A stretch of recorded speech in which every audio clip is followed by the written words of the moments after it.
So let's find the global max of 2 plus 2x plus 2y minus x squared minus y squared in the region shown here. So the region capital R is a triangle, filled in triangle, with vertices at the origin and then 9 on the x-axis and 9 on the y-axis. So first, let's look for critical points at all. We want to have ones that are in the interior. So we'll compute partial derivative with respect to x and with respect to y. We should have 2 minus 2x and 2 minus 2y. Set these equal to 0, and the only critical point you're going to get is 1, 1, and that does happen to live in the interior. It is really truly inside the triangle somewhere.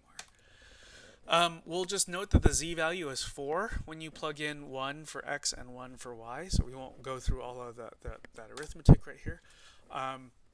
We want to focus on the new thing, which is what happens on the boundary. Well, there's actually, this triangle has 3 separate boundary pieces. So first of all, let's take the segment from the origin to 9, 0, so right along the x-axis. What we're going to do is let's plug in, so all along the x-axis the y-coordinate is 0, so let's do that. We'll plug in 0 for y, and we'll create a new function that just has one input variable now called x, right? So this function is called g. This is now like a Calc 1 style function, 2 plus 2x minus x squared. We're trying to maximize that, and x runs between 0 and 9. So how would you do this in Calc 1? Well, take derivative, set equal to 0, you get x equals 1. And when you compute for this function g, what's the output? When x equals 1, that output is 3. And then the thing is, even along this line segment, so when you're maximizing g for x from 0 to 9, that has a boundary, like in the Calc 1 sense of having a boundary. And so we will compute that when you plug in x as 0, you're going to get so into 2 minus 2x, you're going to get 2. And then when you plug in x equals 9, you're going to get negative 61. Okay? So that's one segment. And then let's take a look along the vertical segment here. So from the origin up to 0, 9. So let's plug in 0 for x. Then we get a function that's just in terms of y. We'll name that function h. So h of y equals 2 plus 2y minus y squared. And we need to look at that for, sorry for the typo, y in 0 to 9. So then let's take a derivative, right? This is now a Calc 1 style problem. Take derivative set equal to 0. We get y equals 1 as the only critical. And so h of 1 is f of 0 comma 1 is equal to 3. And then we should check the boundary, right? So same deal here. We just should check what happens when y equals 0 and when y equals 9. So then h of 0 is 2 and h of 9 is negative 61. And then finally there's one more line segment to check. It's the hypotenuse. We'll check the line segment that connects 9, 0 and 0, 9. So by the way, on this line segment, x plus y equals 9. So in other words, y is equal to 9 minus x. Meaning we should plug in 9 minus x for y, and we'll look at a new function we'll call k. So if we've replaced all of the y's with 9 minus x up in here, and then, distribute and collect like terms and all that, this will be negative 61 plus 18x minus 2x squared.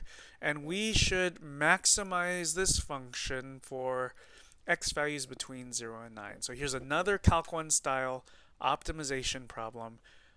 We do need to check the endpoints of x equals 0 and x equals 9 at the end. But first, let's take derivative, set equal to 0, get the only critical value is x equals 9 halves.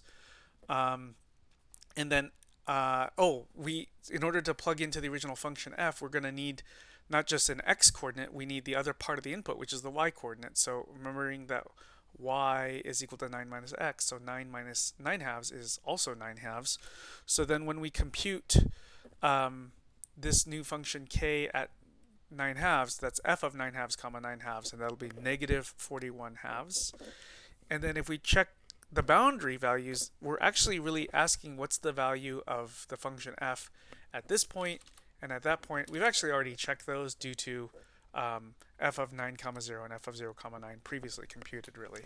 So in the end, look at all of the z values we've computed. Let's see, there's 3, there's negative 61, there was 2, there's this 2 again, there's this negative 61, oh, there's this 3, there was this negative 41 halves, and some repeated z values.